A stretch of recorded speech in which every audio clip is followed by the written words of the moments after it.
Hi, my name is Yasin Guev. The whole program will be about the tariffs, but I will start with the negotiation technique, the strategy to negotiate. Then I will move to the supply chain issues and if the idea to move back manufacturing to the US is valid, if it's possible. And at the end, I will speak about the effect of the tariffs on the price of oil and if Baby Drill is alive or dead. But in the beginning, let me tell you something from my personal experience in negotiations. You also have done negotiations. Buying a car, for example, and this will be the example that I will be starting with. But also, I'm speaking from my personal experience as for many years, I've been doing governmental affairs. And I had to negotiate either with people in the parliament, in the different political parties, members of parliament, or with the government, with the prime minister himself, or with ministers, or with head of agencies, regulatory bodies, mayors, etc., etc. So I have a lot of experience. And I will give you also, I have studied this in university in Barcelona called EADA, and I will give you some academic point of view. But let me start with what it is to buy a car. Let's say that I want to buy a car from you, and you have posted that you're selling on the internet somewhere that you're selling your car for $10,000 US. Of course, I like your car, but I want to pay less. And I don't know you, but there are two techniques that I might use.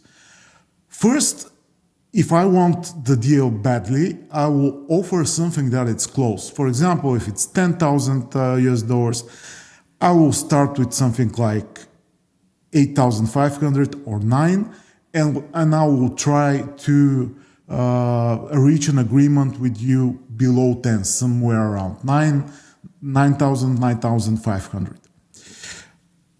Speaking from academic point of view, there is this explanation that there is a zone of possible agreement.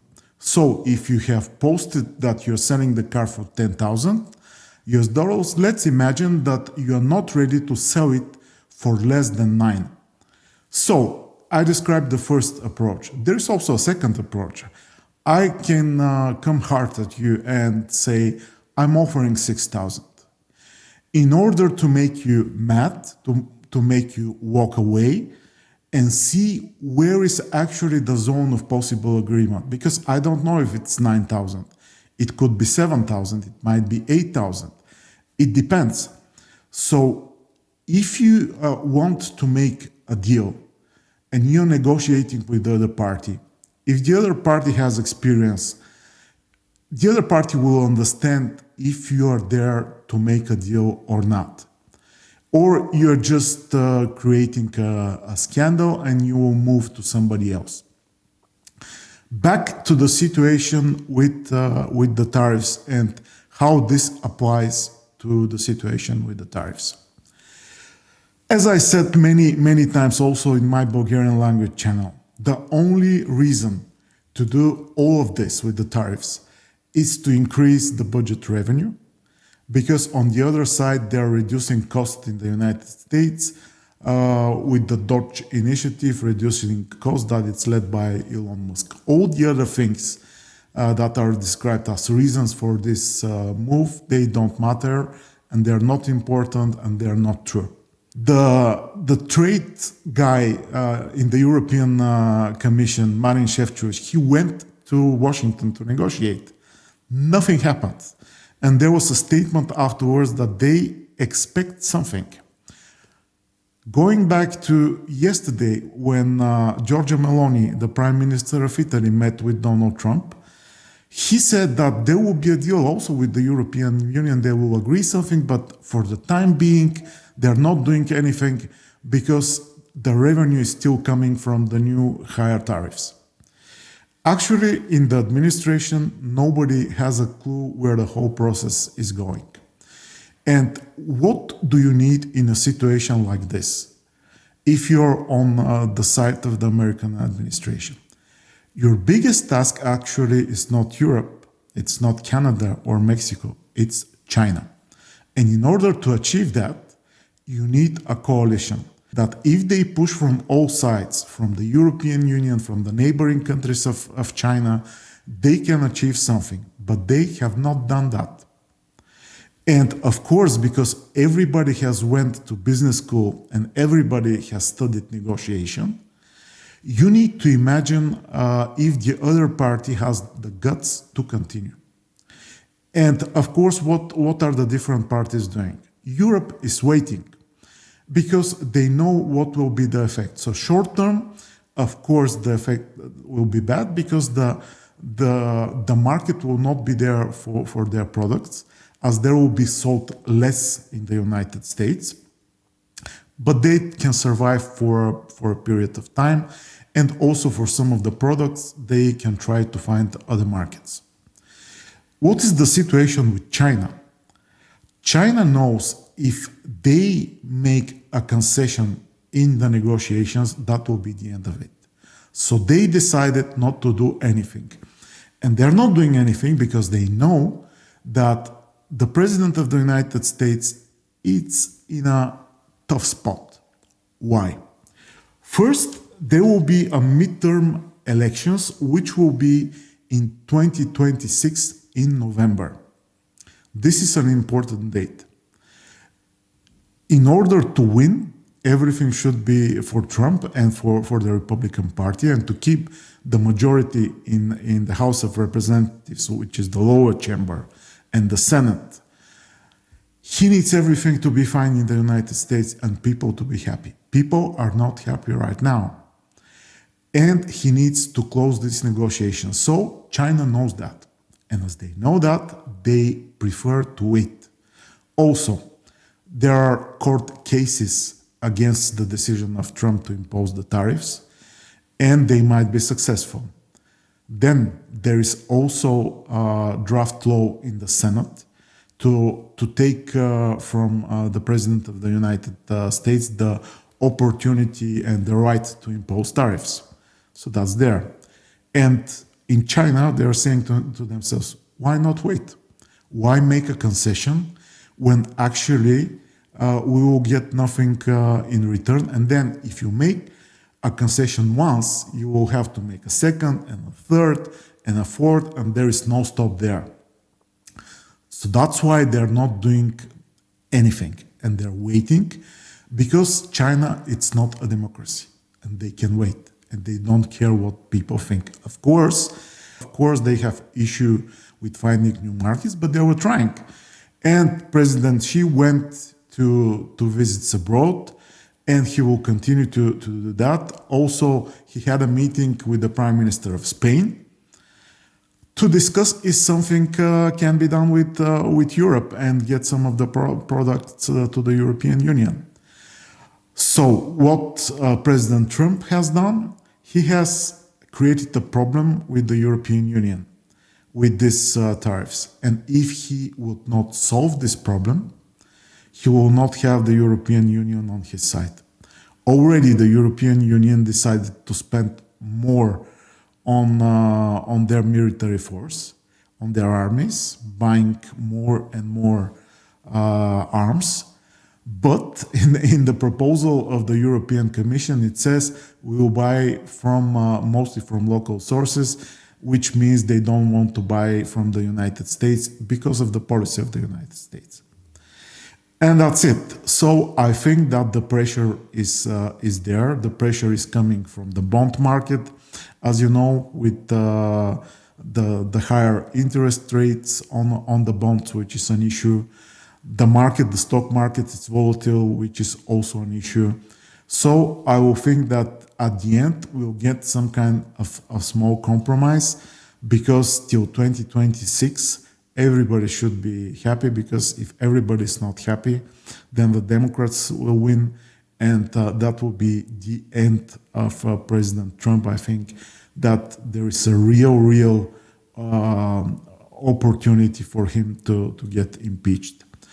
But let's see, this is my point of view. I think that he feels the situation quite well, and he's reacting quite fast. Now, let's move to the supply chain survey made by CNBC. You will see that actually the business in the United States don't look at the situation very favorably. They are worried.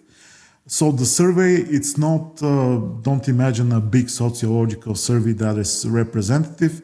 This has been sent out to associations and big companies. So the percentages itself, I think they're not that important, but still they're telling a story. If China is going to lose some manufacturing as a result of the new tariffs, it looks like the United States won't be the company to benefit from this.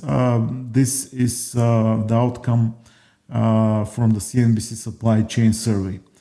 Over half of those surveyed, 57%, said cost was the top reason for saying they would not be reshoring production. 21% said their top reason was the challenge of finding skilled labor. Taken together, the majority of respondents estimated that the price tag of building a new domestic supply chain would at least be double the current cost. This is 18% of the people that answered the questionnaire, or would likely be more than double, 47%. Instead of moving supply chains back to the US, 61% said it would be more cost-effective to relocate supply chains to countries with lower tariffs. In addition to the tariffs, consumer demand on raw material prices, as well as the current administration's inability to provide a consistent strategy, were cited as key supply chain concerns. Among respondents indicating interest in re-establishing a US supply chain, 41% said it will take at least 3 to 5 years, and 33% said it will take longer than 5 years. If manufacturing is coming back to the US, automation will be a major component of the economic model, with 81% of the respondents saying they would use more than they would robots, more than they would use human workers. In the current environment, layoffs are an immediate concern, with respondents almost evenly split between those who said they're planning headcount reduction, 47%, and those who say they do not have current layoff plans, 53%. To a more general question of how long firms will wait to make staffing decisions, the majority said no longer than 9 months, 38% indicated within 2 to 3 months, 23% over the next 3 to 6 months. A Fed survey released last Monday found a surge in fears about layoffs. Right now, the most widespread reaction to the tariffs is the cancellation of orders, according to 89% of respondents, and an expectation that consumers will pull back on spending, which 75% of respondents said they are forecasting. For products that are coming in under the new tariff rates, 61% of those who participated in the survey said they would raise prices. Survey respondents expect the hardest hit products as a result of pullback in consumer spending to be discretionary products. So that's the position of 44% of the respondents. And those are luxury items, new vehicles, vacations, fast food, furniture, and appliances. Supply chains that support millions of US jobs, power US manufacturers, and provide affordable choices for US consumers are now experiencing early signs of damage due to these destructive tariffs, said Steve Lamar, CEO of American Apparel and Footwear Association. Higher prices, job losses, product shortages, and bankruptcies will be only some of the adversity the US economy weathers while the president pursues this ill-advised tariff policy. No need for further comment. Now I move to the situation with oil. Do you remember drill, baby, drill? Of course you do. Famous words from now President Donald Trump. As you will see, That's no longer possible, according to the companies in this sector of the economy. And the information comes from the regular survey of the International Energy Agency, which is part of the system of the United Nations. Simply put, because of the lower price of oil and the higher price of steel because of the special 25 tariff on steel, to be imported to the United States, it's not longer, doesn't make any business sense to invest in new drilling. But let me give you the details. Global oil demand growth for 2025 has been revised down by 300,000 barrels per day since last month report to 730,000 barrels per day, as escalating trade tensions have negatively impacted the economic outlook. Growth is expected to slow further in 2026 to 690,000 barrels per day, but risks to the forecast remain rife given the fast-moving macro backdrop. The downgrade comes on the heels of robust oil consumption in the first Q of this year, up by 1.2 million barrels per day, year on year, its strongest rate since 2023. Global oil prices tumbled by around $10 per barrel in March and early April, as risk sentiment soared in the wake of proliferating US tariffs and mounting recession fears. This decision by some OPEC Plus members to accelerate the unwinding of extra voluntary production cuts added to the bearish momentum. After a period of relative calm, global oil markets were roiled by a barrage of trade tariff announcements in early April. Benchmark crude oil prices plunged to their lowest levels in 4 years on a sharp escalation in trade tensions and the prospect of higher supplies from some OPEC Plus countries. Brent futures tumbled by more than $15 a barrel to below $60, but subsequently recovered to around $65 after the implementation of some of the tariffs was postponed. While imports of oil, gas, and refined products were given exemptions from the tariffs announced by the United States, concerns that the measures could stoke inflation, slow economic growth, and intensify trade disputes weighed on oil prices. With negotiations and countermeasures still ongoing, the situation is fluid and substantial risks remain. We have lowered the economic growth assumptions that underpin our forecast at the agency, leading to 400,000 barrels per day reduction in expected oil demand growth for the remainder of the year. We now forecast an annual global demand increase of 730,000 barrels per day for 2025 as a whole.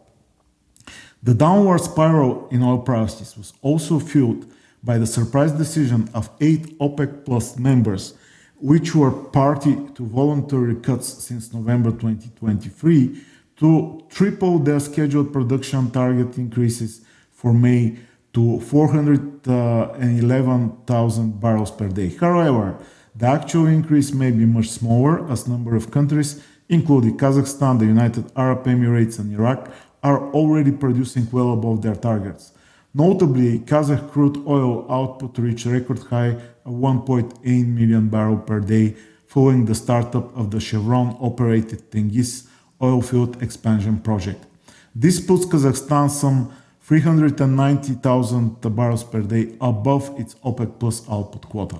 In addition, several countries in the group have committed to compensate for earlier overproduction in the coming months, which may negate most of the increase.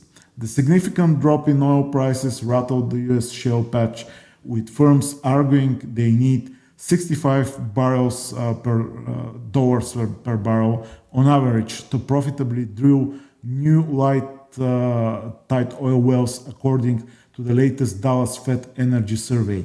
New tariffs may also make it more expensive to buy steel and equipment, further discouraging drilling. With arduous trade negotiations expected to take place during the coming 90-day reprieve of tariffs and possibly beyond, oil markets are in for a bumpy ride and considerable uncertainties hang over our forecast for this year and next, says the International Energy Agency. That's all for today. I hope it was interesting and entertaining. See you next week.